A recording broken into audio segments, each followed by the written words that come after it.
Bienvenue dans ce nouvel épisode de Slash. Aujourd'hui, on reçoit Mathieu Grimont-Pré, CIO et CDO du groupe ADO pour parler de transformation digitale et de tech à très grande échelle. Vous allez voir, je suis très heureux de te parler aujourd'hui, Mathieu. Alors évidemment, je connais très bien Leroy Merlin. J'y vais souvent comme beaucoup de Français. Je suis un client fidèle. On n'est pas là pour parler de ça. Je suis très content parce que j'ai découvert des choses passionnantes sur ADO, donc la maison mère de Leroy Merlin et d'une dizaine d'autres marques qu'on connaît beaucoup. Moi qui suis un geek notoire, un peu comme toi aussi, je crois, on regarde toujours ce qui se passe du côté de la Silicon Valley, de ces énormes boîtes souvent américaines. Et là, j'ai découvert qu'en fait, on avait une big tech chez nous, en France, à Lille. Et j'ai tout simplement halluciné. Les chiffres donnent le tournis, j'en rappelle quelques-uns. C'est quand même plus de 1200 magasins, 115 000 collaborateurs. Je ne sais même pas à quoi ressemble votre logiciel RH, je ne veux pas savoir. Une plateforme web d'un top 3 national en termes de trafic. Et tu vas peut-être nous dire, même mondial, la position doit être assez importante. 11 pays, 30 milliards d'euros de chiffre d'affaires, plus de 1000 développeurs et donc des enjeux tech absolument colossaux. Moi, j'ai halluciné en découvrant ces chiffres. Alors pour toi, peut-être que maintenant, t'es blasé, ça fait partie de ton quotidien. Ou non, tu te rends compte encore de la portée du groupe aujourd'hui sur le digital? Oui, bonjour Christopher, enchanté. Ça s'est construit au fil du temps. En fait, c'est pas une surprise parce qu'on l'a vu grandir. En fait, cette entreprise, elle a beaucoup grandi depuis une vingtaine d'années. On s'est beaucoup développé à l'international. On fait un commerce qui est assez complexe. Donc, c'est ça qui fait un peu notre singularité et qui fait qu'on a besoin d'outils digitaux très divers. En fait, on pourra peut-être rentrer dans le détail dans l'après-midi. Mais notre type d'IT est un peu singulier. C'est pas un e-commerce classique. On est parti d'un retailer classique, évidemment, brick and mortar, comme on les appelle. On avait de l'IT pour ça, des caisses, des systèmes logistiques, des entrepôts, du procurement, des appros. Mais évidemment, on s'est pris la vague e-commerce dans les années 2005-2010, on va dire. Il a fallu s'adapter. Et puis, on a continué à développer. Et en top de ça, en fait, effectivement, on a commencé à développer nos propres outils parce qu'on a des besoins très complexes. On va y revenir. Et donc, toi, Mathieu, tu es au centre de tout ça, en ta qualité de CIO, CDO du groupe. Tu nous dis juste le CI, le I de CIO, ça correspond à... Information, ouais. En fait, moi, j'ai la casquette Digital Data Tech. Maintenant, on l'appelle comme ça. C'est vrai que les termes CIO, CDO ont un peu changé au fil des dernières années. Je représente vraiment l'apport technologique pour les gestes métiers de l'entreprise. Donc, je suis au COMEX, je discute beaucoup avec mes collègues du marketing, de l'omnicommerce, HR, supply chain, centrale d'achat, construction de nos propres produits, et donc ce qu'on appelle nos marques propres. Toutes ces personnes, en fait, ont toutes besoin de technologie. Il n'y a plus un geste métier aujourd'hui chez nous qui se fait sans ordinateur, sans technologie, bientôt avec les IA. Et donc, mon travail, en fait, c'est d'apporter des solutions à chacun d'entre eux. Est-ce que tu peux nous raconter en quelques mots ton parcours, ce que tu faisais même avant d'intégrer le groupe ADO? Et je crois savoir aussi que tu as connu plusieurs vies au sein du groupe ADO. Est-ce que tu peux nous raconter un peu? Oui, bien sûr. Alors, moi, j'ai commencé avec une école d'ingénieur en réseau et télécom, ici à côté à Lille. J'ai fait des stages chez Microsoft. Donc, j'étais en Irlande à la traduction de Hotmail dans les années 2000. Ok. Donc, c'était super enrichissant. Ensuite, je suis parti dans les années 2000, early 2000, à San Francisco, dans une start-up. On était dans les premières start-up à vendre du parfum sur Internet, qui s'appelait If.com. Pareil, c'était une expérience un peu géniale. Bon, éclatement de la bulle, donc c'était assez shaky, on va dire, comme expérience. Et là, C'était à l'américaine, je veux dire, ça y est, plus de financement, plus rien, plus de clients. Ah C'est ouais, non, comme l'image qu'on s'en fait, tu prends ton carton c'est et tu exactement comme retournes ça. sur le parking, tu Oui, retournes c'est chez toi. exactement comme ça. En fait, un jour, ils nous ont dit, voilà, l'entreprise a un nouveau destin, vous pouvez prendre ce qu'il y a sur votre bureau. Ouais. Et voilà, donc moi j'avais 24 ans, 23 ans, c'était assez étrange à vivre. Alors je pense que maintenant, dans 2025, il y a beaucoup plus d'expérience, hein, mais dans les années 2000, l'entrepreneuriat digital, c'était encore très niche, on va dire, et c'était donc très déconcertant comme expérience, mais ça m'a beaucoup appris sur beaucoup de choses. Et il s'est avéré que j'étais en train de fermer mon compte aux US, je reçois un coup de fil, un ancien maître de stage de Leroy Merlin me dit « Mais moi, j'ai un stage super en cyber sécu, est-ce que tu veux venir ?» Moi, je dis « Bah oui, voilà, je suis dispo là maintenant. » Je ne m'attendais pas à rester aussi longtemps. Ouais. Ça fait donc maintenant 25 ans que je suis là. J'ai fait effectivement énormément de missions. Donc j'ai commencé comme responsable sécurité, réseau, cyber, ce qui était un peu ma spécialité d'ingénieur au départ. Ensuite, j'ai pris la direction de tous les projets technologiques. Donc vraiment l'implémentation très infra, très développement des projets. Donc j'en ai fait plein. Des ouvertures de pays, des ouvertures de fidélité, d'encaissement. Enfin, on a ouvert l'Ukraine, la Russie à l'époque, la Turquie, des acquisitions de boîtes. Enfin, voilà, on a fait vraiment beaucoup de projets. J'ai fait ça une petite dizaine d'années. Ensuite, on m'a proposé d'être architecte d'entreprise. Donc, je commençais à avoir un peu une vision assez large du système d'information. Architecte d'entreprise. Alors. Ouais, architecte d'entreprise, c'est une discipline de l'IT qui, en gros, mappe tous les processus métiers avec les outils qui vont en face, les interfaces à faire. Donc, c'est vraiment le grand urbaniste, le cartographe des systèmes d'information. Ça permet d'avoir une vision très large de ce qui se passe dans l'entreprise. Et puis, il y a une opportunité, en fait, voilà, rencontre de personnes. En 2011, fin 2011, on me propose de prendre la direction du Brésil. Donc, on est une entreprise qui était très décentralisée. Leroy Merlin avait autant d'entreprises, autant de systèmes d'information qu'il y a d'entreprises. Donc, tu vois, un système d'information très éclaté, et pas au sens moderne des termes.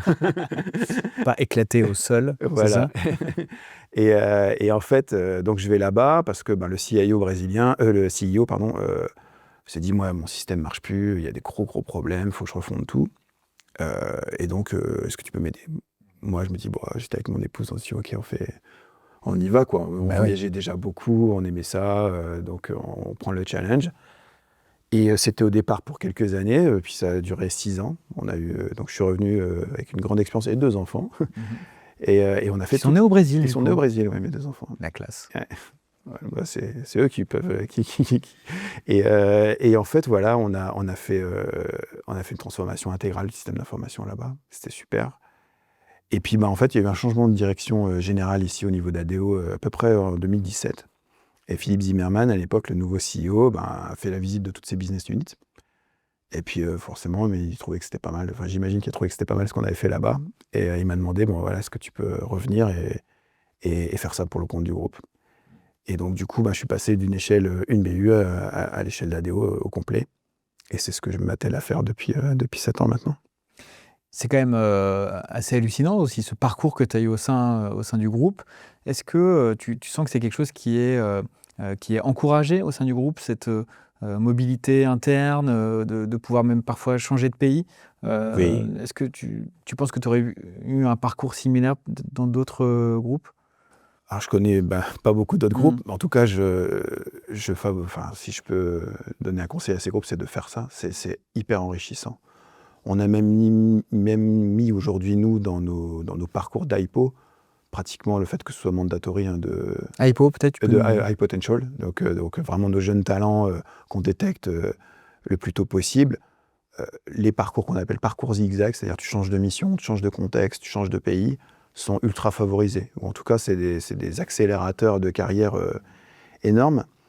Parce qu'en fait, le changement de contexte, c'est pas tellement tant un changement de contexte d'entreprise ou de connaissance du métier, mais c'est aussi un changement de contexte culturel. Et savoir travailler dans des autres cultures, savoir travailler dans une autre langue, ça te force à être simple, ça te force à être concis, ça te force à être clair dans ta vision. Et ça, c'est des traits de leadership qui sont hyper valorisés et qui servent énormément pour le reste de la carrière. Donc, c'est des parcours qu'on incentive très fortement, oui, depuis longtemps.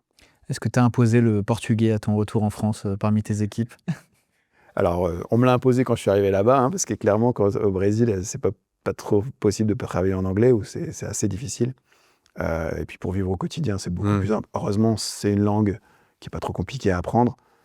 Mes collègues qui ont été expats en Russie ou en Pologne ont plus bavé que moi. Mais non, oui, par contre, il y a beaucoup de Brésiliens qui sont revenus avec moi. Donc, j'ai quelques... Et puis, j'imagine que le groupe t'a aussi accompagné dans cet apprentissage de la langue étrangère et tout, pas laissé non, le groupe fait les choses bien, vraiment, on est super bien encadré. La philosophie de l'expatriation, c'est vraiment, on envoie quelqu'un pour qu'il transmette une culture et qu'il ait de l'entreprise, et il doit être 100% à ce travail-là. Donc tout ce qu'on peut faire pour l'aider à côté dans sa vie sociale extra, comme les langages, mais aussi l'école des enfants, c'est pris en charge, et ça, c'est très, très important. Qu'est-ce qui te motive à fond, là, en ce moment, dans ton quotidien ici, chez ADO, en ce moment? En fait, ce qui me motive dans mon métier en général depuis le début, et je pense que ça ne fait que s'accélérer, c'est ça qui, je pense qu'on a une chance énorme, nous, d'être nés dans cette vague de technologie dans les années 2000 et qui continue aujourd'hui, c'est qu'on transforme le quotidien de chaque personne.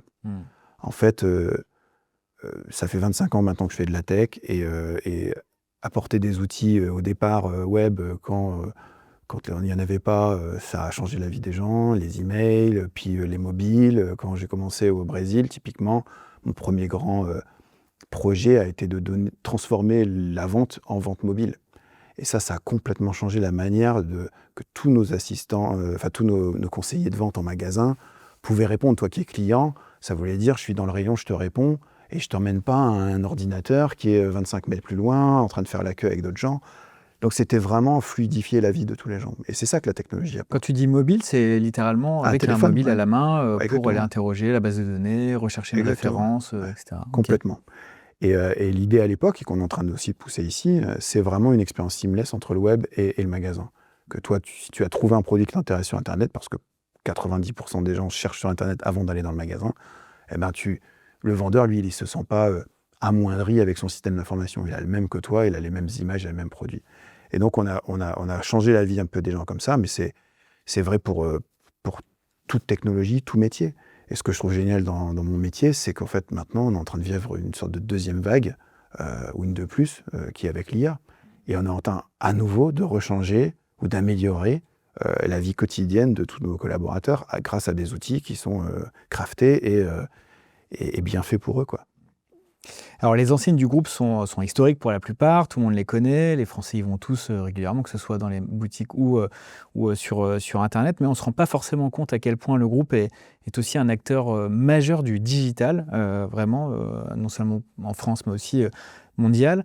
Tu vas me corriger, mais en faisant mes petits calculs, il me semble que le chiffre d'affaires en ligne, c'est quasiment 3 milliards d'euros par an. 3 milliards d'euros, je redis, c'est juste énorme. Comment tu résumerais la stratégie digitale d'ADO? En fait, on a une stratégie qu'on appelle omnicommerce. Évidemment, on regarde notre commerce en ligne parce que notre principal concurrent est Amazon, et on vend énormément de produits qui sont en compétition directe avec Amazon. Mais une énorme partie de notre chiffre d'affaires, c'est aussi des projets clients. Donc en fait, des projets clients, c'est tu changes ta cuisine, tu changes ta salle de bain, et tu ne vas pas acheter l'intégralité de ton projet en ligne. Donc en fait, on regarde effectivement les 3 milliards qu'on fait sur les 30, qui est 10%, mais ça pourrait être demain 15, 20. En fait, on a envie de grandir. Ce qui est intéressant, c'est que plus de 80% de nos clients regardent le site web, donc regardent ton outil digital avant d'aller en magasin. Commencent leur projet online et le finissent en magasin. Donc l'impact financier du digital est beaucoup plus large que les 3 milliards dont tu parles. Donc on est très fiers effectivement d'être un bon e-commerçant, on va dire, et de ne pas être endetté, d'avoir vraiment quelque chose de compétitif sur ce channel-là. Mais en fait, l'approche de notre métier, il est beaucoup plus omni-commerce, en fait, et notre stratégie, elle repose sur une expérience end-to-end, en fait. Apporter, avec notre marque, une solution au client, quel que soit son médium, quel que soit son channel. S'il décide de commencer sur son mobile pour s'inspirer, puis construire son projet 3D à sa maison tranquille dans son canapé, et de finir son projet dans le magasin avec un expert, eh ben, ça doit être le plus seamless possible. Mon travail, ça consiste à faire rendre ça le plus seamless possible pour tout le monde. On parle beaucoup de transformation digitale, et l'un des grands axes de transformation digitale d'ADO, c'était aussi l'arrivée des marketplaces, c'est-à-dire des produits qui ne sont pas forcément vendus directement par Leroy Merlin, mais par des partenaires tiers. La transformation digitale, c'est aussi accompagner ses clients dans des nouvelles pratiques de commerce. Comment vous avez fait cette transition qui aurait pu ne pas être très claire pour certains clients qui ne comprenaient peut-être pas qu'un tel produit finalement n'était pas vendu directement par Leroy Merlin. Et j'ai l'impression que ça s'est fait de manière quand même très fluide. Est-ce que tu as des éléments de coulisses à nous donner? Oui, bien sûr. La marketplace, c'est un long processus de maturité. Faut pas, on y a pensé il y a très longtemps avant de la sortir. Il y a eu effectivement beaucoup de discussions internes. Quelle est la position de Leroy Merlin par rapport à d'autres sellers? Et au final, on s'est dit, mais quelle est la proposition de valeur de la marque? En fait, la marque doit rester cohérente aux yeux du client. Donc, ce qu'on propose dans notre marketplace doit être cohérent avec ce qu'on propose comme enseigne. Donc, on fait très attention à ce qu'on vend en marketplace pour que c'est toujours du sens aux yeux du client et l'image de marque qu'on veut donner de la boîte. Après, il faut être pragmatique. Si tu ne trouves pas, tu vois, je prends souvent cet exemple, les ampoules que tu mets dans ton four. En fait, c'est très difficile à trouver. Puis en fait, ça ne casse pas souvent. Donc avant, on les stockait dans le magasin, mais on en vendait 1 ou 2 par an. Donc ce n'était pas très, très économiquement intéressant de les avoir. C'est typiquement des produits que tu peux mettre en marketplace ou tu peux mettre en entrepôt, mutualisé pour tout le monde. Et il y a plein de produits comme ça qui ne sont pas nécessaires d'être dans tous nos enseignes physiques. Donc la marketplace, c'est devenu, on appelle ça nous un super pouvoir pour le vendeur de dire oui à tout. C'est-à-dire qu'il est capable de trouver une solution tant que ça reste dans l'univers de l'amélioration de la maison. Et c'est ça notre vraiment vision, c'était de dire restons cohérents sur la marque. Les gens nous connaissent pour ça, ils connaissent nos valeurs et ça, rien de ce qu'on propose en digital ou ailleurs doit affecter ça, doit le renforcer mais pas l'affecter. C'est quoi concrètement transformer un groupe aussi vaste qu'ADO? Quand on parle de transformation, on peut se dire qu'on passe d'un état A à un état B. Et bon, une fois qu'on arrive à l'état B, c'est terminé. Mais on sait très bien, toi et moi, que c'est jamais terminé. La transformation, elle est continue, quasi infinie. Donc, c'est quoi concrètement la transfo digitale chez ADO? C'est beaucoup d'accompagnement humain. Alors il y a plusieurs niveaux. Je pourrais te répondre avec la casquette IT où c'est transformer 23 systèmes d'information, 23 entreprises en quelque chose de plus rationnel, de plus optimisé, de plus moderne pour tout le monde, puisqu'on a des vieux legacy. Voilà, on peut faire toute une discussion technologique. Mais je pense que c'est aussi une transformation humaine, en fait. C'est continuer à acculturer l'entreprise à l'ère du temps et à l'utilisation optimale des technologies. Et en fait, il faut être très pragmatique pour faire ça. Tu utilises un mobile au quotidien. Pourquoi tu n'as pas de mobile sur ton travail? Tu utilises maintenant aujourd'hui l'IA au quotidien. Pourquoi tu n'as pas d'IA sur ton travail? Et donc, en fait, tu ne peux pas avoir une expérience professionnelle qui est décorrélée d'une expérience personnelle. Et tes clients, ils utilisent l'IA. Tes clients, ils utilisent les mobiles. Donc, si tu n'as pas d'app et que tu n'es pas là pour avoir une bonne expérience mobile, en fait, tu disparais de la tête des gens. Et nous, au final, notre grande motivation, c'est d'être présent. En fait, on est présent physiquement et c'est une grande chance. Tu nous connais, on a le triangle vert, tu roules sur les autoroutes, tu nous vois. Mais si tu nous oublies digitalement, en fait, tu vas sortir loin petit à petit de la tête. Et donc, la présence de marque et l'avenir de l'entreprise, elle est sur le fait d'être présent dans la vie des gens. Et donc, ça nécessite des technologies. Donc, la transformation, c'est amener tout ça à tous les acteurs de l'entreprise. J'imagine qu'il y a eu aussi beaucoup de travail effectué auprès des collaborateurs pour les accompagner dans cette transfo digitale, dans l'évolution de leur métier. On sait que c'est humain, certains sont plus réfractaires que d'autres aux nouvelles technologies, aux innovations. Ça s'est bien passé globalement ces dernières années? Eh ben, écoute, il y a un truc que j'ai découvert il y a à peu près une quinzaine d'années, qui est une discipline qui a changé ma vie de leader digital, c'est l'UX. En fait, quand tu comprends profondément l'UX, tu résous plus de la moitié des problèmes de change management. Quand tu co-construis avec tes équipes via des ateliers d'UX, c'est quoi l'outil de vente qui va te faciliter la vie? Eh ben, t'as pas de frein à l'adoption, puisqu'ils l'ont co-construit avec toi. Aujourd'hui, nos nouveaux outils de vente, c'est même pas 1 heure de formation. Et je prends souvent l'exemple, toi, quand tu downloads une appli sur ton app, t'as pas de training. Je veux dire, si elle te sert pas, tu l'utilises pas. Mais si elle te sert et qu'elle t'améliore ton travail au quotidien, eh ben, tu l'adoptes. Et nous, notre travail, c'est de fournir ça. Je veux dire, si je fais une application qui ne marche pas, qui est rejetée par les utilisateurs, je la retravaille et je l'enlève. Je la force pas, en fait. Une transformation digitale, c'est pas forcer les gens à faire des processus ou à utiliser des processus qui ne fonctionnent pas pour eux. C'est mettre la chose la plus intelligente, technologiquement avancée, pour améliorer la vie au quotidien de nos équipes, quoi. Alors là, si tu devais parler à des profils tech qui sont un peu extérieurs à ADO, qu'est-ce qui rendrait leur mission particulièrement intéressante?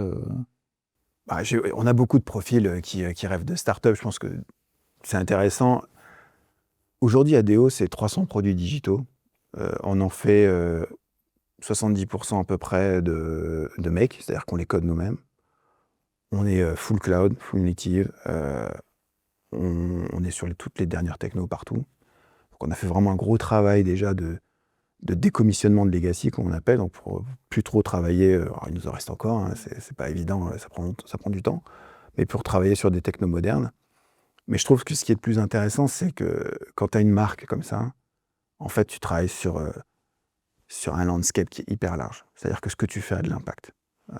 Quand tu vas créer un moteur de notre moteur de recommendation engine en AI, l'équipe qui l'a fait, en fait, elle génère 20 millions tous les mois en plus. Donc ça, c'est des choses qui, tu vois... Donc vous avez mis ça dans votre panier, vous aimerez sûrement aussi ceci, ou pour compléter, j'imagine, c'est Voilà, une notion qui c'est au-delà de juste de l'envie et de tiens, vous allez aussi aimer ça, c'est vous allez peut-être aussi avoir besoin de ça. Voilà. Et effectivement, parce que nous, tu vois, c'est pas de la fashion où parce que tu aimes bien cette chemise, je vais t'en proposer une autre. Parce que si tu as acheté une salle de bain, je vais pas t'en proposer une autre. Non, bien sûr. Donc le principe, c'est... Vous aimeriez sûrement cette cuisine. Voilà. Donc on est beaucoup plus sur des complémentaires. N'oublie pas ça dans ton projet. Tous les clients qui ont acheté ces combinaisons de produits, ça fonctionne mieux.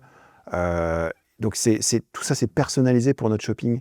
Et c'est donc des algorithmes complexes, pour ça qu'on les fait.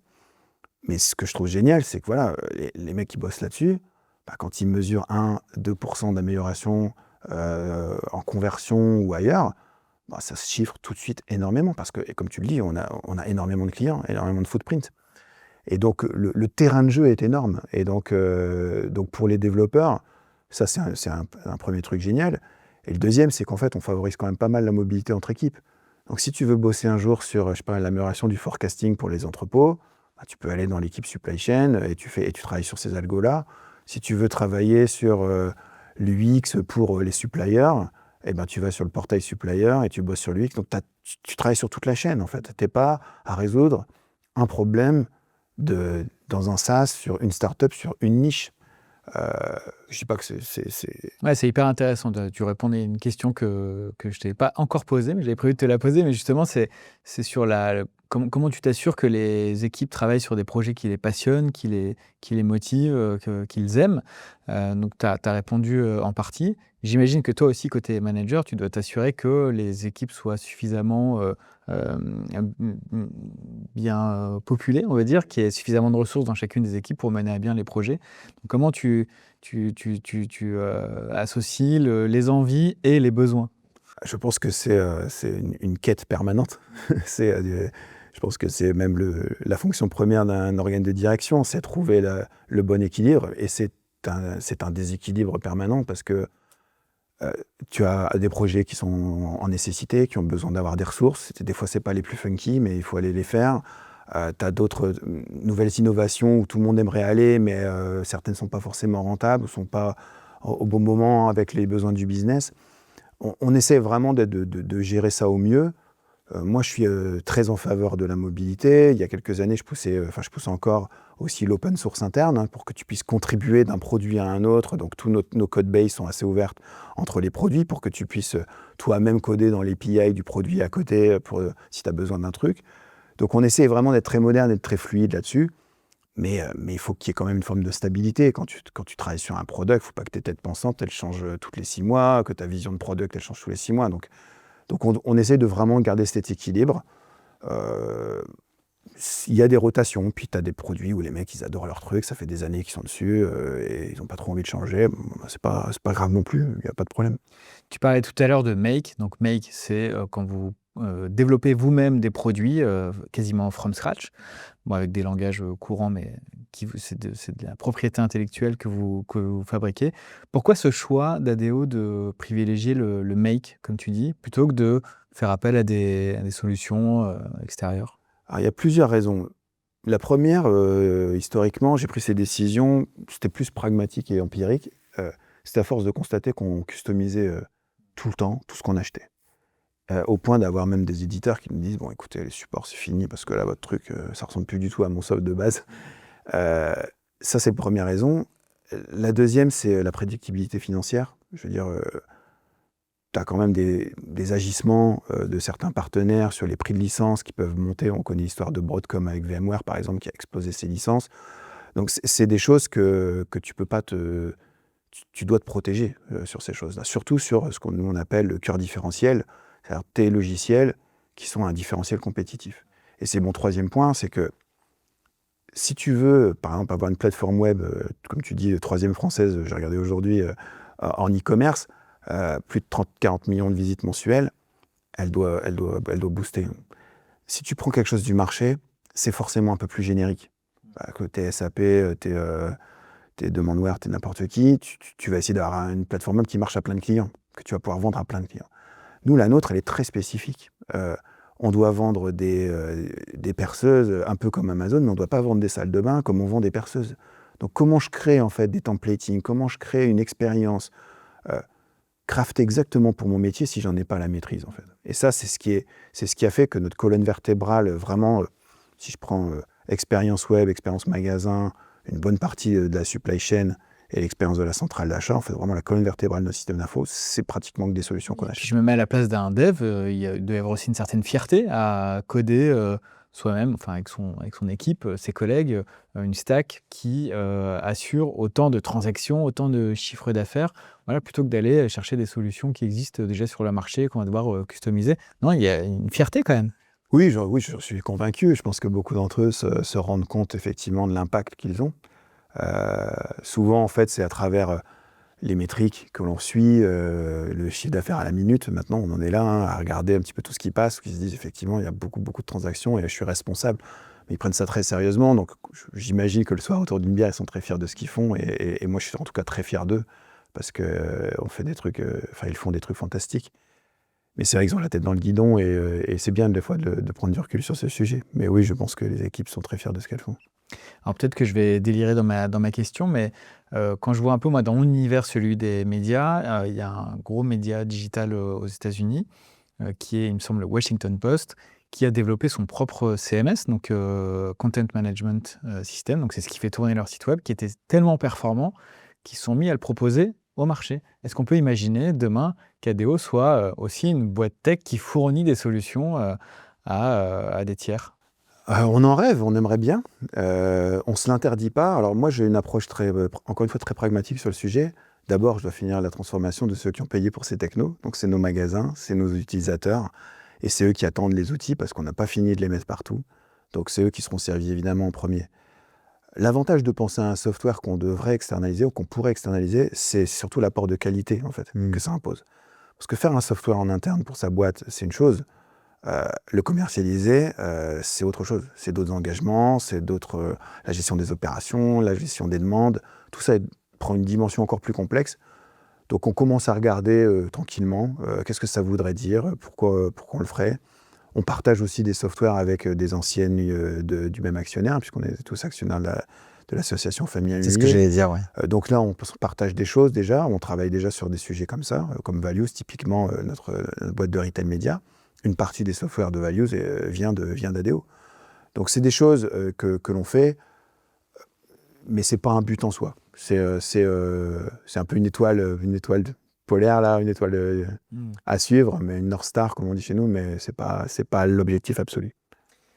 Parlons un peu d'humain maintenant, Mathieu. On sait que dans ces métiers de la tech et du digital, où il y a parfois une certaine tension sur le marché de l'emploi, on va pas regarder uniquement le niveau de salaire, mais aussi les conditions de travail, l'environnement, qu'est-ce qui est mis en place pour les collaborateurs. Est-ce que la collaboration est favorisée, etc. Donc c'est quoi l'ambiance un peu? Raconte-nous un peu, c'est quoi l'ambiance dans tes équipes chez ADO?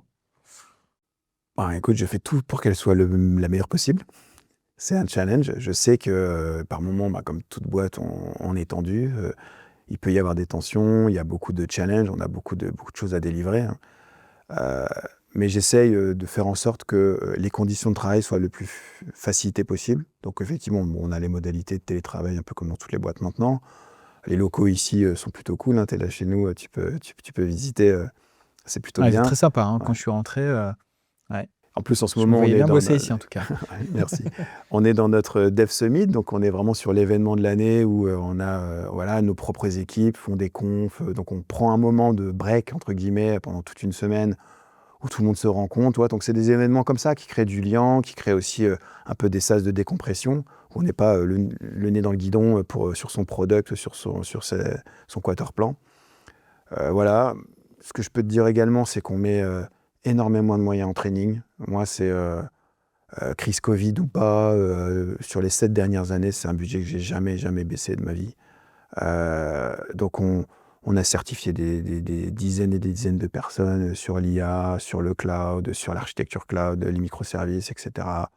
On fait énormément de formations, internes, externes, pour rester up-to-date. Tu vois, je pense que c'est un investissement. Enfin, moi, je le vois comme un Bien sûr. investissement. Bah, quand tu construis autant de software, c'est pour des années, et donc il faut que les choses soient carrées. Ça, et bien pareil, c'est maîtrisées. les collaborateurs qui choisissent, qui font des demandes de formation. On a plusieurs tracks. En fait, on a effectivement donc déjà des tracks engineer, des tracks product, hein, pour que tu puisses te former. On a un catalogue. Et puis après, chaque manager a aussi une forme d'incentive. S'il voit qu'il y a quelqu'un qui est un petit peu à la traîne dans son équipe, il va lui recommander quelques formations. En tout cas, c'est ce que moi je demande. Donc oui, on suit ça de près. Et évidemment, est-ce qu'il y a un baby-foot? La question. Et il doit entraîner un quelque part. Alors, on en a eu, mais franchement, c'est pas. Je pense que les collabs sont pas en demande de ça aujourd'hui. En tout cas, C'était vraiment une boutade. Parce que justement, c'était un peu l'équipement stéréotype de la start-up. Table de je pense ping-pong que et baby-foot.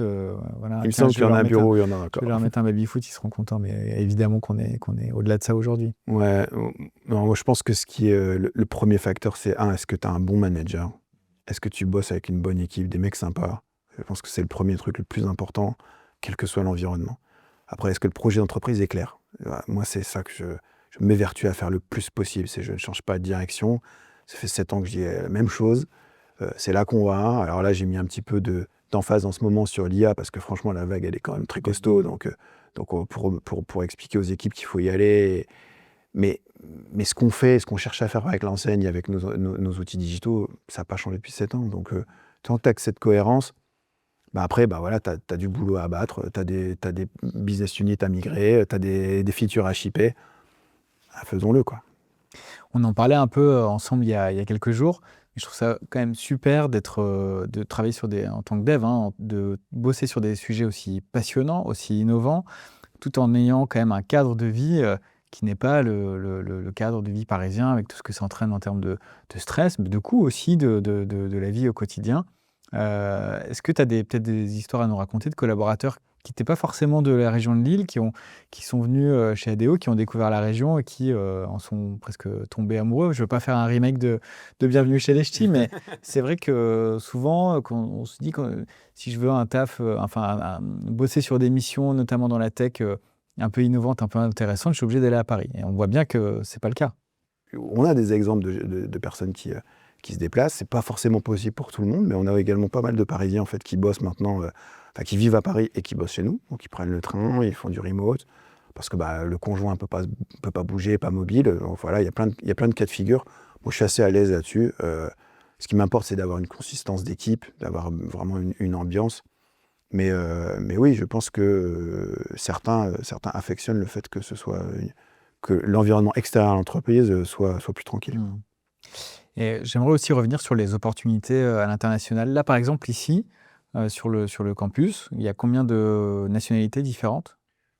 C'est une bonne question. Tu me prends un peu au pied. À froid, je ne sais pas, mais je sais qu'il y a t'as des Brésiliens, tu as des Chinois, tu as des Russes, tu as des Portugais, des Italiens, des Espagnols. Donc tu as beaucoup des pays où on est. On est où on était. Alors, c'est pas, malheureusement, on n'est pas full international. Tu vois, quand je te parlais de mon histoire chez Microsoft, il y avait 54 nationalités, on parlait toutes les langues. Ici, on parle français dans les couloirs. En réunion ou dans les documents, c'est évidemment que de l'anglais. Mais il y a quand même quelques accents. Oui. Mais voilà. C'est sympa. Ouais, c'est sympa. Après, on est hyper connecté avec les capitales parce qu'en fait, plus de la moitié de mon staff, en fait, est dans les pays. Donc, j'ai presque 700 personnes au Brésil. Il y en a 300 et quelques, je pense, à Madrid, à peu près autant à Milan, à Varsovie. Donc, on est dans plein de pays, en fait. Et donc, ça aussi fait qu'on brasse du multiculturel. Ça apporte son lot de complexité, mais aussi son intérêt. Je pense que quand tu bosses dans une boîte internationale, c'est grisant de voir qu'il y a d'autres cultures, d'autres manières de penser. Et en tout cas, je sais que toutes les équipes qui ont cette chance dans leur métier d'aller faire ces voyages, Il y en a personne qui me dit flûte, je suis pas content, je suis allé à Madrid hier, quoi. Donc non, ils sont plutôt contents d'y aller à chaque fois. Et comment tu fais pour infuser cette culture d'entreprise au sein d'équipes qui sont aussi éparpillées? Et cette culture de l'innovation, cette culture tech? Ça, c'est un truc que j'ai lancé dès le départ, en fait. Dès que je suis rentré du Brésil, une transformation digitale, ça s'appuie sur 2 choses, hein. Transformation de la culture et transformation de la structure. Alors la structure, c'est la tech, la manière dont tu vois ton SI dans le futur. Certes, c'est obligatoire. Mais si tu l'oublies, le côté culturel, ça marche pas. Et donc, j'ai essayé de créer ce que j'ai appelé un esprit one team. C'est-à-dire déjà, bon, tu travailles dans le digital, moi, que tu travailles à Madrid ou que tu travailles à Lille, ça change rien pour moi. Il faut que tu aies compris le projet d'entreprise, il faut que tu aies compris nos drivers culturels. Donc UX first, l'agilité, la data, travailler en in-source en interne. In-source, tu dis? Oui, c'est un peu de l'open source interne. C'est être capable de dire, je travaille en toute transparence, tu as codé un truc, tu ouvres ton code, l'autre veut pouvoir améliorer ton code, c'est open. Donc vraiment, on a une culture très transparente en interne à la boîte. Donc c'est vraiment mettre ça au service du digital. Et puis une culture de partenariat avec le business. Donc on n'est pas un petit monde à silo à l'intérieur, on essaie d'être hyper connecté avec le business. Typiquement, les product managers et toute la file product management, elle reporte au business chez nous. Elle me reporte pas directement. Donc on est en dotted line pour que justement, en fait, on ait une implication complète avec le business. Donc ça, c'est des éléments de culture que j'ai imposés dès le départ pour faciliter cette transition. En fait. De l'expérience que j'avais eue au Brésil, les silos, ça tue une transfo. Quand la tech est au service du métier et puis n'a pas son mot à dire et pas respectée pour ses propres problématiques, ça tue une transfo. Donc il y a plein de facteurs qui tuent une transfo. Et à l'échelle d'un groupe international, il faut être très vigilant. C'est assez rare, hein, je dois noter, d'avoir cette fluidité, cette bonne entente entre les services. Il y a du challenge. Pour avoir connu aussi des grands groupes, je sais que les techs, c'était à la fois les alliés, mais souvent, bon, ils en font qu'à leur tête, ils ne nous écoutent pas. Et vice-versa, d'ailleurs. Ouais, c'est un vrai challenge. C'est un challenge. Et bravo de l'avoir relevé. Tiens, est-ce qu'il y a des postes? C'est quoi les postes à pourvoir là en ce moment chez ADO? Sans peut-être aller dans le détail, mais dans quels univers? Écoute, on a des postes évidemment dans l'IA, je pense comme tout le monde. Là, c'est un peu la bataille. On a des postes de PM, on a des postes Product manager, oui, pardon. Des postes de développeurs, évidemment, lead engineer. Donc on cherche quand même des gros tech leads, des gens assez costauds, surtout sur la partie site web, vraiment. L'engineering de notre site web est assez complexe, hein, entre le moteur de recherche qu'on fait nous-mêmes. Tu parlais de CMS, on a effectivement notre propre CMS. On a presque toutes les briques d'un gros site e-commerce sont développées chez nous. Donc il nous faut des très costauds en termes de tech lead et engineer, quoi. Tiens, alors si tu devais parler à quelques candidats qui seraient peut-être plutôt tentés par tradition de regarder ce qui se passe à Paris, dans des boîtes plus traditionnelles, comment tu leur vendrais ADO, le projet ADO? Bon, déjà, l'ambiance est cool. On est exigeant dans ce qu'on a à faire, mais franchement, on s'entend bien. Ça, on le ressent, hein, quand même. Ouais. Je dois le dire, quand je suis arrivé ici, on sent que voilà, il y a des sourires, les gens sont contents de se retrouver. Il y a quand même une bonne vibe, hein, dans vos bureaux. Donc voilà, c'est pas juste des mots. Mais c'est vraiment moi-même ressenti. Merci. Mais c'est, tu sais, chez ADO, le cœur de la stratégie, c'est l'humain au cœur de l'entreprise. C'est vraiment très important. On a toute une culture d'entreprise où on essaie de décentraliser, entre guillemets, de responsabiliser chaque personne. C'est vrai dans les magasins, un directeur de magasin, il a beaucoup de liberté, un vendeur, il a beaucoup de liberté. Et nous aussi, on cherche à faire ça dans notre fil digital. Donc un développeur, il a beaucoup de liberté pour s'exprimer, pour donner son désaccord. Et donc ça fait que tu as une ambiance où tu as voix au chapitre, en fait. Moi, mon travail, c'est de faire en sorte que chacun ait un cadre de liberté très clair. Et que dans ce cadre de liberté, il s'éclate, en fait. Et donc tu peux pas tout faire ce que tu veux, c'est pas la foire. Mais t'es pas non plus contraint à être sur un rail de chemin de fer et faire que ce qu'on te dit, quoi. Donc on essaye de garder cet équilibre. Et ça, je pense que ça crée une ambiance, en fait, où voilà, raisonnablement, tout le monde est contributif. Et je pense que ça, c'est chaque humain a envie de sentir qu'il est contributif à quelque chose. Pourquoi il se lève le matin?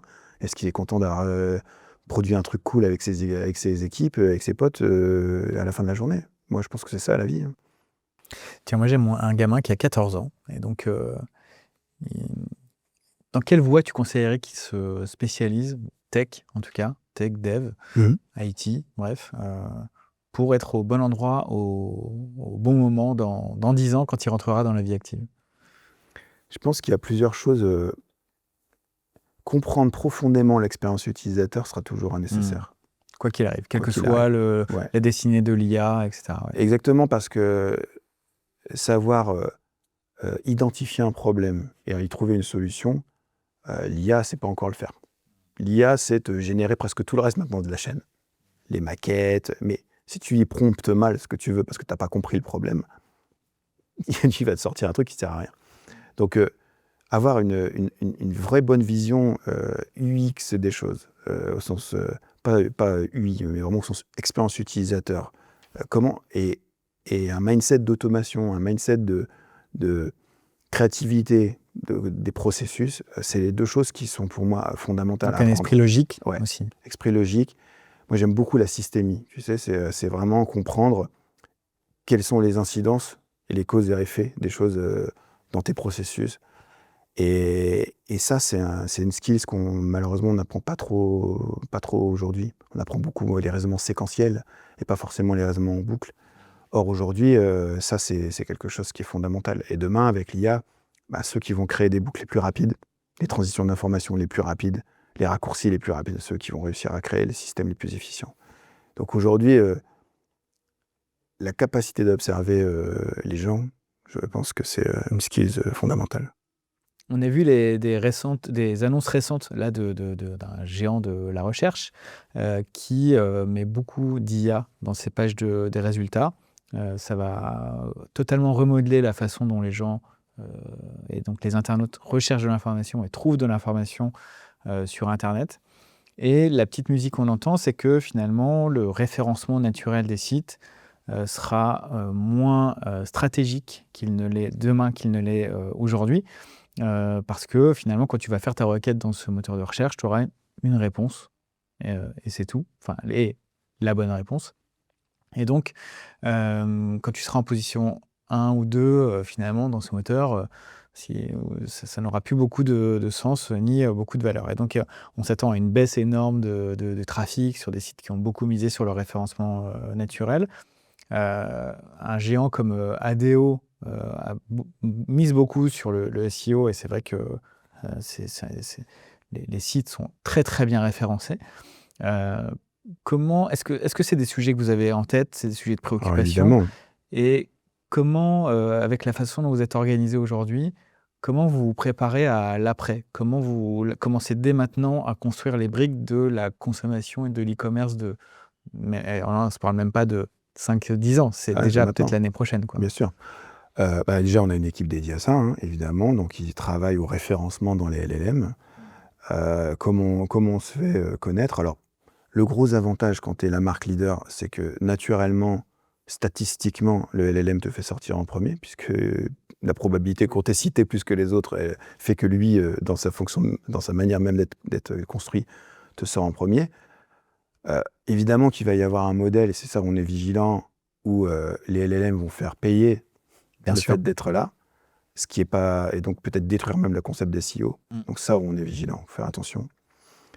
Après, il faut pas oublier que, bon, ça, c'est la vie digitale, et là où tu vas, effectivement, te battre pour vendre un tournevis avec Amazon et te le faire livrer chez toi, ça aura un impact. Mais le vrai impact, en fait, c'est sur la vie physique à côté. C'est-à-dire, tu es en train de bricoler chez toi, tu m'as dit que tu étais bricoleur. J'imagine que c'était arrivé de te dire: «Zut, il me manque un truc». Mmh. Et là, ton réflexe, ça a été quoi? Ça n'a pas été de prendre ton téléphone et te dire: «Je vais me faire livrer demain matin». C'était de Non, prendre c'est ta sûr. voiture et d'aller au Leroy Merlin d'à côté parce que tu voulais finir ce que tu avais commencé, et donc être présent et être à 20 minutes de chaque Français avec des enseignes qui ont, suffisamment de stock, suffisamment de produits pour résoudre ton problème Mmh. là, ça restera demain, valable. Donc évidemment qu'on travaille pour pas disparaître, j'expliquais ça en introduction tout à l'heure, mais c'est une chaîne continue. Donc ça veut dire que tu dois aussi être pertinent pour avoir les bons stocks au bon endroit, la capacité de livraison, le plus vite possible, des enseignes attractives, tu vois? Le fait que ton magasin il soit pas, dégueu et que tu aies pas envie d'y aller.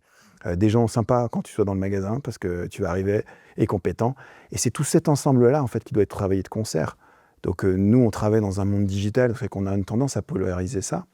Mais les LLM, en fait, voilà, ils vont contribuer, comme l'avait fait l'e-commerce, à une forme de remettre un peu l'église au milieu du village. Comment, en fait, on conçoit notre marque dans ce nouveau monde d'IA, comme à l'époque, comment on l'a conçu quand Google est arrivé. Et je ne pense pas que ça va effacer notre marque. Par contre, on doit nous s'adapter. Parce qu'il est clair qu'aujourd'hui, quand tu vas interroger Google ou que tu allais sur des sites de comparatifs, j'ai fait le cas moi-même il y a une semaine. Avant, j'allais sur des sites de comparatifs pour comparer des tondeuses, ou même chez nous, Leroy Merlin. Et maintenant, tu demandes à ChatGPT de te comparer les tondeuses. Ouais. Donc, mais comment on est présent dedans, c'est notre travail, et on va faire ce travail. Ça, j'ai pas de souci là-dessus. Super. Peut-être un dernier mot pour finir, Mathieu, à partager avec nos auditeurs. Bah, écoutez, je suis content de vous avoir reçu. Je suis content de faire découvrir un petit peu ce qu'on fait chez ADO. C'est vrai qu'ADO, c'est pas une marque connue. Donc, Leroy Merlin est très connu, mais ADO, c'est pas une marque connue. Et effectivement, j'avais à cœur de partager un peu ce que font les équipes, parce que c'est aussi pour leur rendre hommage.